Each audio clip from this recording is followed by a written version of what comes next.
Good morning, everyone. Just have to say it's a beautiful thing. We have about 9 altar servers, 2 deacons, a priest. All we need is the Pope. That's what we're missing. But it's a beautiful thing to have so many people, especially children, involved in our parish. Today we're continuing with week 3 of our message series, Get in the Game. And if you weren't here with us the last 2 weeks, or if it's your first time here, welcome or welcome back. But I'd like to recap the last 2 weeks of our message series to get us all up to date. The first weekend was our kickoff weekend here at Ascension Parish, and the start of this message series, Get in the Game. And we talked about what it means to get in the game and how we do that, how we can't stand on the sidelines, we have to go all in.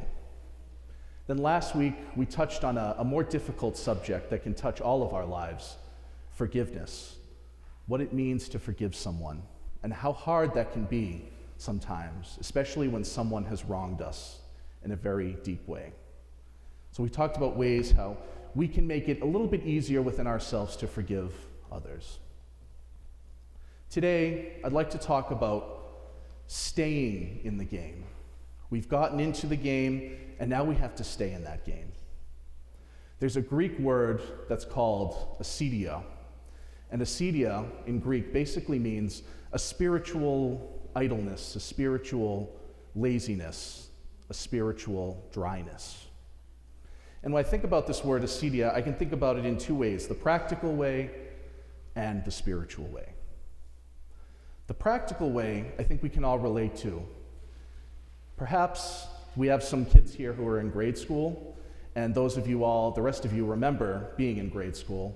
And when I was in grade school, one of my most favorite days was the first day of school, going back to school.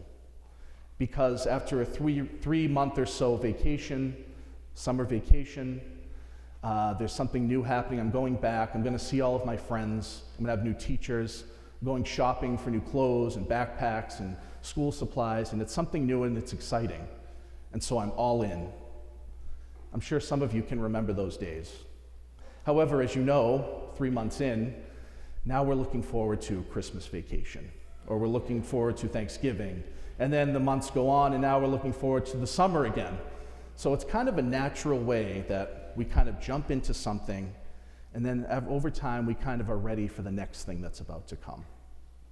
Even if you have a job, you start a new job, especially a job that you're passionate about, that you love, you're all in. And then 30, 40 years down the line, you're looking into retirement. So these are all part of our natural way of life, the natural seasons within our life. When we think about acedia in the spiritual sense, that is also very common, but it can become very dangerous for us. Why? Because if we think about the gospel that we heard this morning, there are 3 sets of people working in the vineyard, and then there's the vineyard owner. The vineyard owner hires someone first thing in the morning and they work all day.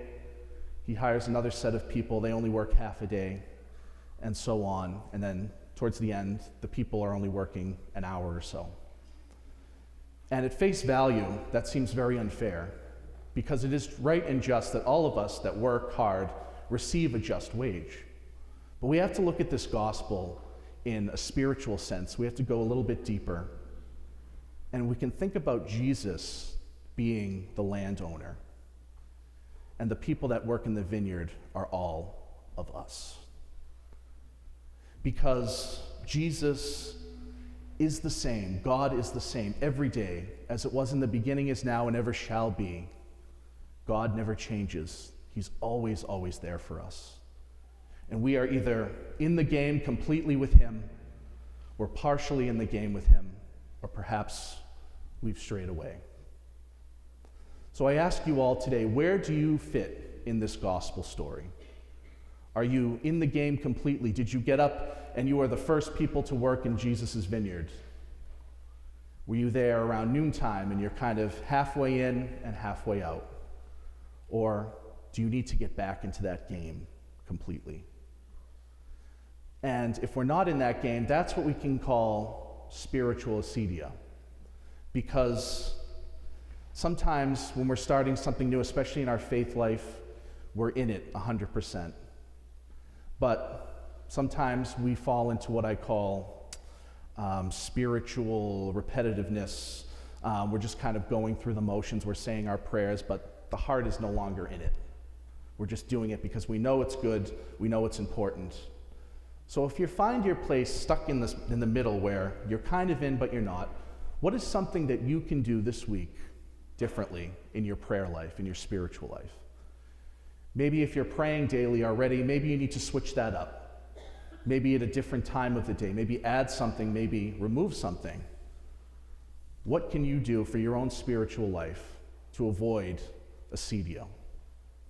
If you're out completely, what is one thing you can do? One thing you can do this week to get yourself in, even if it's only a little bit in. Maybe it's spending 5 to 10 minutes in quiet prayer. Maybe it's coming here to adoration. Maybe it's getting involved in our Jumpstart program. Maybe it's going to daily mass if you're able to, if your schedule allows you to. What can you do if you're completely out? And if you feel that you're in a completely good state in your spiritual life, you feel that you're completely in, what can you do to help someone else? What can you do to bring someone into what you have? How can you pray for someone else? How can you help someone else? So I think those can be our 3 action items for this week for Get in the Game. Where do you fall in that pattern? The first reading says, "Seek the Lord now while he can be found." Jesus is always there for us, and he loves us more than we could ever imagine. And no matter where we are, we always can come back to him because he never changes. So if you're in it completely, God loves you just the same as if you're out completely. And I believe that's what the gospel message is telling us today. And so as we gather once again on this Sunday, may you and I remember the love that God has for each and every one of us.